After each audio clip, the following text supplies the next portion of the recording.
Hey guys, it's Mystical Storms here. This fanfic is technically a part 2 of a series called A Vigilante Comes to Dinner. It's from Silver Roses and Dragons. It's also, it's a part 2 of a vigilante teaching a UA, if I remember that's the right name. Yeah, vigilante teaching a UA. I got that right. It's a really good fic. I recommend you go check out my other video before. Yeah, the author actually saw my post, and I was simming so badly. And then once I went to check this out because I saw that all the comments people wanted me to read this part, I went to check out the notes like they said they added to the notes, and I just started stimming so much, and it was, oh my god, I'm happy. And it's weird for people to say that how good I'm getting, and it's just weird. I don't know. Anyway, without further notice, I hope you guys will enjoy, and let's begin. Hizashi, calm down, Dad says, trying to calm Papa, slightly frantic tidying. Shadow Sensei is supposed to be here in 20 minutes, and the living room, kitchen, and dining room have been all cleaned already, but Papa's freaking out a bit. It'll be fine. That's easy for you to say, Sho. You already know the kid, but this will be the first impression of me and our house. What if he doesn't like the house? What if he doesn't like what I made for dinner? What if I'm too high energy for him? Papa says, his voice getting louder and higher as he goes on, obviously frantic. Actually, I know the kid, Dad says, tiredly, holding eye contact with Papa. So I know what I'm talking about when I say it's fine. He's not picky, and trust me, you won't be too high energy for him. He could probably rival your energy when he's excited actually. Really? Hitoshi asked, with a little inflection in his voice as ever. He seems so calm and collected in class. Dad shrugs, glancing at Hitoshi. He was working. He's actually pretty good about putting his freakouts off until his work is done. In class today, you saw his professional side. But out of the mask, he's excitable and emotional and a bit obsessive. He's still just a kid. What exactly do you mean when you say kid?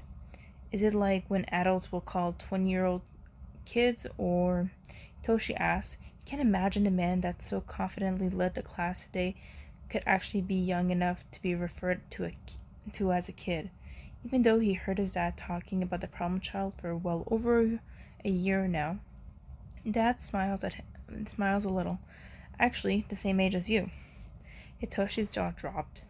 He really was not expecting that. He thought the vigilante would be a few years older at least. But he's been active for a year and a half.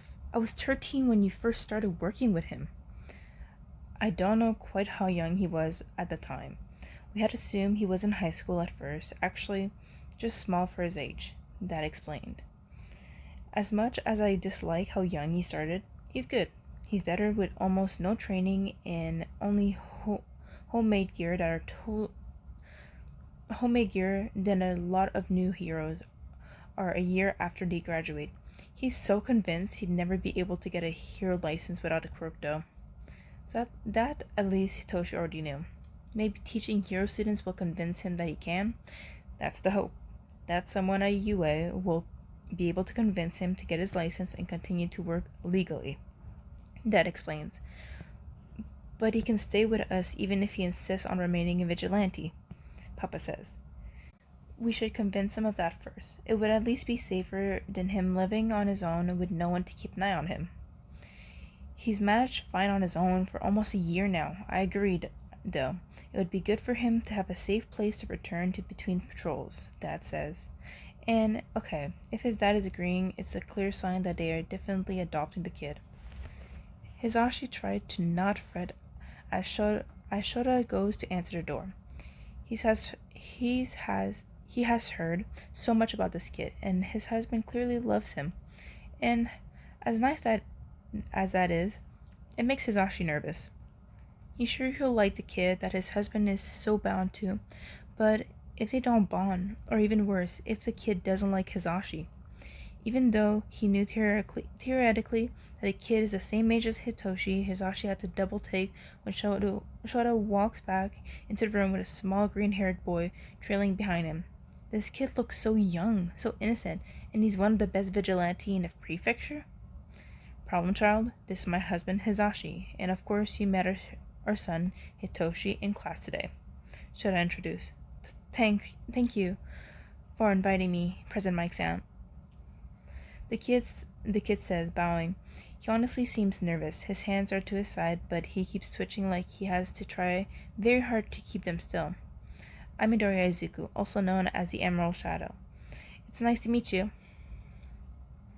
Hizashi holds himself back from shaking his head fondly, not wanting the kid to mistake it for approval. It's nice to meet you too, Midoriya-kun, but please call me Hizashi. You can call me Mike at UA or in the field, but I prefer to leave that at work. Okay. You can call me Izuku then, if you want, the boy says, and Hizashi nods. Using his first name is a good start on his quest of adopting his husband's problem child. You can call me Hitoshi when we're not at school, Hitoshi offers, and though his face would probably look emotionless to anyone who doesn't know him, Hizashi can see his nervousness showing through a little in his eyes. Hitoshi knows that they want to adopt this kid, to make him Hitoshi's brother, and he's clearly just as nervous about making a good first impression as Hizashi. Izuku smiles at him. Thank you, call me Izuku, he says. He pauses, then after a moment adds, and please never call me sir again. Hizashi can't help it. He laughs at Hitoshi as Hitoshi blinks at Izuku, going a bit pink in the face, and Shota snorts. I didn't know you were my age, Hitoshi defends himself. Izuku laughs slightly, and it's a nice sound. I know, but still, that was weird. Okay, fair. The purple-haired boy conceded, a hint of a smile on the edge of his lips. Now I hope you like soba because Papa made soba for dinner, and his is the best. How could anyone not like soba? Izuku asked with a smile on his face. He follows Hitoshi to the dining room table as Hizashi and Shota watch. Hizashi is glad to see them getting along, not least of all because Hitoshi could have problems being open with new people. Even after having lived with them for almost 4 years now, a hand squeezes his shoulder, and Hizashi looks over to see his husband looking at him instead of the boys. I told you to be fine, Hizashi. Look at how well they're getting along already, Shota says. I know, but don't jinx it, Hizashi murmurs, then steps away, letting Shota's hands fall from his shoulder. He goes into the kitchen and gets the pot of soba from where he had left it on the stove to stay warm, carrying it to the table where the boys are already sitting next to each other. Izuku thanks him very sincerely as they all dish up, and soon the 4 of them are digging into the meal. So, Izuku Papa says, partway through dinner, which has so far been filled with meaningless small talk. What do you like to do for fun? Anything work-related doesn't count.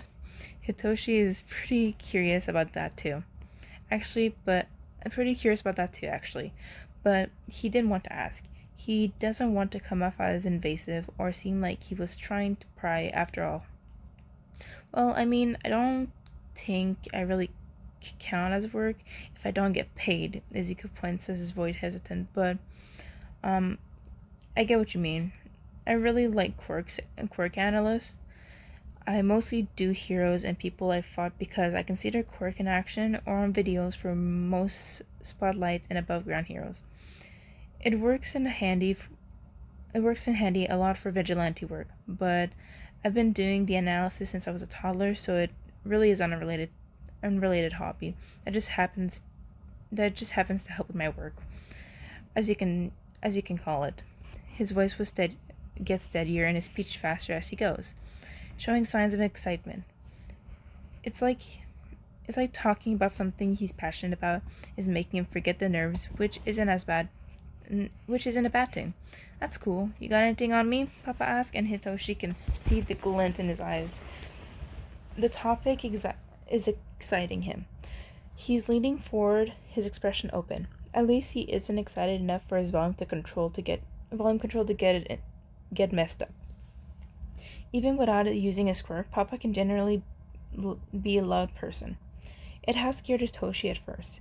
Actually, before he learned that he needed to tone it down for the boy, Hitoshi learned that that's just how Papa is. Hitoshi still isn't fond of the raised voice, even if it's just excitement. Oh, Izuku says, his voice getting quieter again and cheeks tinting pink.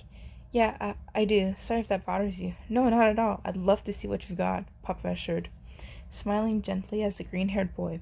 If you're willing to share, of course. I have to rewrite it, or I can just read it out for you if you prefer. My notes are all coded, though. So just showing you wouldn't do much good, Izuku said, his voice pretty soft and not meeting anyone's gaze. He seems uncomfortable, which confuses Hitoshi. He doesn't know what to make of it, though he definitely thinks Dad was right. Izuku is very different in personality and confidence than Emerald Shadow. Even though they're technically the same person, definitely you can get a copy if you want, Zashi, Dad says, speaking up for the first time in a while. He's been fairly quiet during the dinner, letting Papa and Hitoshi get to know Izuku. You want to be able to reference it later, trust me. The kid's analysis is crazy good. Izuku blushes and splutters, staring at Dad with wide eyes. It's not that good. Just some observation, nothing special. Problem child, Dad says, shaking his head. Whether you believe it or not, your analysis has helped me on a number of occasions, and in at least one situation is likely the only reason I was able to avoid a serious injury. You shouldn't sell yourself short, kid. Oh, well, I'm glad it could help, Izuku says. That seems to ignore them all, focusing only on his dinner. The three of them look at each other, and Dad seems to be encouraging Hitoshi to speak. What else do you do when you're not patrolling? You can't spend all your time on Dad, Hitoshi says, not really sure whether to steer the conversation. I try to study at the library when I can, because I don't go to school. Izuku says, not really looking at any of them still as he keeps eating. There's not really much I can do, though. There's a pause, and Hitoshi doesn't know what to say, but after a moment, he responds anyway. Have you ever played video games? Izuku takes another bite before saying quietly, not since I was little. He doesn't expand upon it at all, so Hitoshi doesn't push. Instead, he says, you should play with me sometimes. You might like it. Izuku looks at him with wide eyes, looking disbelieving. Really? Yeah, if you want to, Hitoshi says, offering the short boy with a small smile. You could come over and we could hang out. Even if you don't end up liking the game, we can find something to do. That sounds good, Izuku says, giving a small smile back before biting his lip and looking between Dad and Papa. If your parents are okay with it, I mean. Papa smiles encouragingly at the greenhead. You're welcome anytime, little listener. I was just thinking you should come over for dinner more often, he says, seeming to keep his voice quiet for Izuku's comfort. Oh, Izuku says, not looking at Papa with dumbfounded look on his face. If you're sure, I guess I could. We're sure, problem child, Dad says, causing Izuku to quickly turn his head towards the black-haired man. We're happy to have you as often as you want. Okay, Izuku mumbles, shoving food into his mouth as soon as he finishes speaking. Dinner doesn't last much longer after that. Izuku finishes his large serving of soba, but insists that he didn't want seconds, and before long he was excusing himself to change into his vigilante gear and leave his patrol. Want to come over Saturday to play games? It's always more fun with someone to play with. Hitoshi offers before Izuku leaves. He knows that his dad wants Izuku to be part of the family, and he wants to slowly warm him up to the idea. So Hitoshi figures he's just doing his part. Hitoshi thinks he would like Izuku to be part of their family too after tonight. So it's not like he's lying. Some of his favorite games are really more fun with someone to play with in person. And honestly, Papa isn't the best to play with. Izuku looks at his feet and says, Saturday doesn't really work for me. Maybe Sunday? Hitoshi makes sure his smile is visible.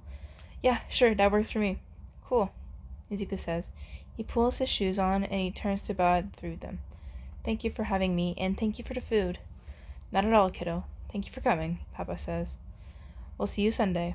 Dad nods and Papa statements, adding, Stay safe out there tonight, kid. Call me if you need anything. You still have the burner, I got you. Izuku nodded, pulling the phone out of his hidden pocket to show it off. Before replacing it, I'll do my best. See you on Sunday. Oh wow, Hitoshi thinks. The shift from nervous Izuku to confident Emerald Shadow is startling. After Izuku's gone, Dad says, That went well, when Hitoshi looks over at him. He's looking at Papa. Yeah, Papa agrees, surprisingly quiet. Yeah, I think it did.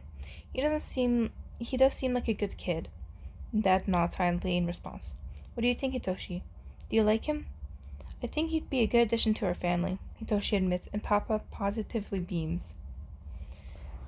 So this is the end of A Vigilante Comes to Dinner. It's really good. I really love this author. They're awesome. If you're listening to this, you're awesome. I love your fics.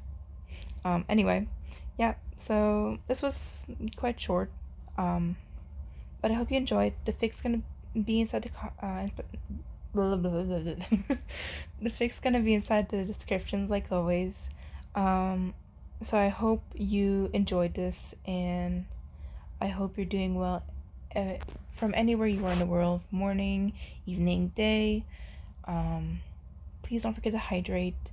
And also, thank you again for over 500 subscribers. Like, I can't believe 500 subscribers. Did I say in the beginning of this fic or not? Well, if I didn't, I just want to say thank you so much for all your support. 500 is a lot. It's more than a lot. It's whole loads of people. It's like so many people. It's weird to imagine that over 500 people liked my stuff so much that they subscribed. It's so weird to think about. But you know, thank you for all your support, guys. I appreciate you so much. Anyway, don't forget to hydrate. I love you, huns, and bye.